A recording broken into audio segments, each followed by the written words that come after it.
ಮೈಸೂರು ಕೃಷ್ಣರಾಜ ವಿಧಾನಸಭಾ ಕ್ಷೇತ್ರದ ವಿವಿಧ ಭಾಗಗಳಲ್ಲಿ ಕಾಂಗ್ರೆಸ್ ಪಕ್ಷದ ಹಿರಿಯ ಮುಖಂಡರು, ಕಾರ್ಯಕರ್ತರು ಹಾಗೂ ಬಿಎಲ್ಎ 2ಗಳ ಜೊತೆಗೂಡಿ ಮಾಜಿ ಶಾಸಕರು ಹಾಗೂ ಕ್ಷೇತ್ರದ ಬಿಎಲ್ಎ 1 ಆದ ಎಂಕೆ ಸೋಮಶೇಖರ್ ಅವರು ವಿಶೇಷ ಮತದಾರರ ಪಟ್ಟಿ ಪರಿಷ್ಕರಣೆ ಪ್ರಕ್ರಿಯೆಯ ಪ್ರಗತಿಯನ್ನ ಖುದ್ದಾಗಿ ಪರಿಶೀಲನೆ ನಡೆಸಿದ್ರು.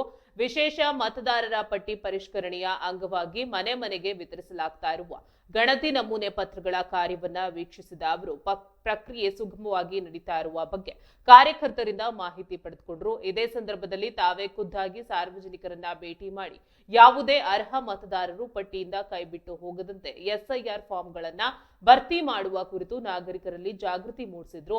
ಚುನಾವಣಾ ಆಯೋಗದ ಈ ಮಹತ್ವದ ಪ್ರಕ್ರಿಯೆಗೆ ಸಾರ್ವಜನಿಕರು ಹಾಗೂ ಮತದಾರರು ಸೂಕ್ತ ಮಾಹಿತಿ ನೀಡಿ ಸಹಕರಿಸಬೇಕು ಎಂದು ಈ ವೇಳೆ ಮನವಿ ಮಾಡಲಾಯಿತು. ಈ ಸಂದರ್ಭದಲ್ಲಿ ಕೃಷ್ಣರಾಜ ಕ್ಷೇತ್ರದ ಕಾಂಗ್ರೆಸ್ ಪಕ್ಷದ ಪ್ರಮುಖ ಪದಾಧಿಕಾರಿಗಳು, ಬ್ಲಾಕ್ ಕಾಂಗ್ರೆಸ್ ಮುಖಂಡರು ಹಾಗೂ ಬಿಎಲ್ಎ ಕಾರ್ಯಕರ್ತರು ಉಪಸ್ಥಿತರಿದ್ದರು.